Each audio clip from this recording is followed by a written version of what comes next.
Mismong si Pangulong Bongbong Marcos ang bumuwelta laban sa fake news sa kumakalat online tungkol sa kanyang kalusugan. Kakasuhan daw ng Malacanang ang mga nagpapakalat nito. Narito ang report. Huwag niyo po masyadong siniseryoso. Alam mo naman ang social media, palabiro yan eh. Si Pangulong Bongbong Marcos na mismo ang sumagot sa mga nagtatanong tungkol sa kanyang kalusugan.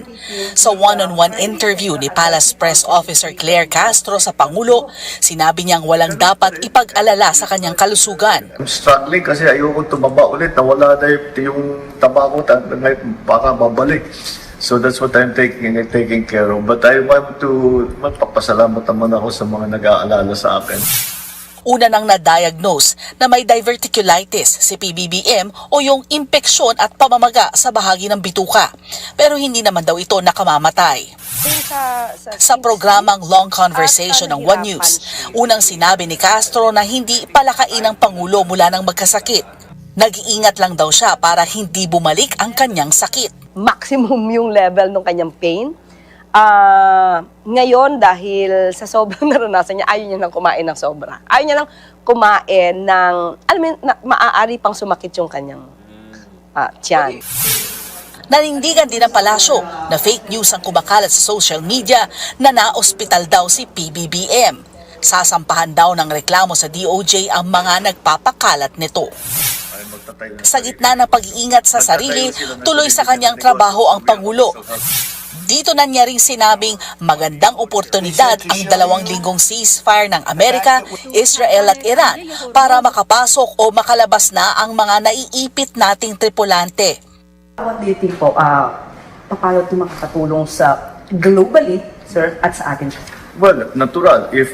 Kasi kasama dun sa agreement na pinag-usapan, na dun sa ceasefire, na bubuksan ang Straits of Hormuz. Libo-libong naiiwan dun sa seafarer na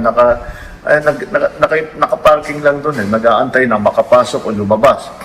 So, magagawa na nila yung kanilang trabaho. So, we will take full advantage of the 2 weeks to increase our supply as much as possible.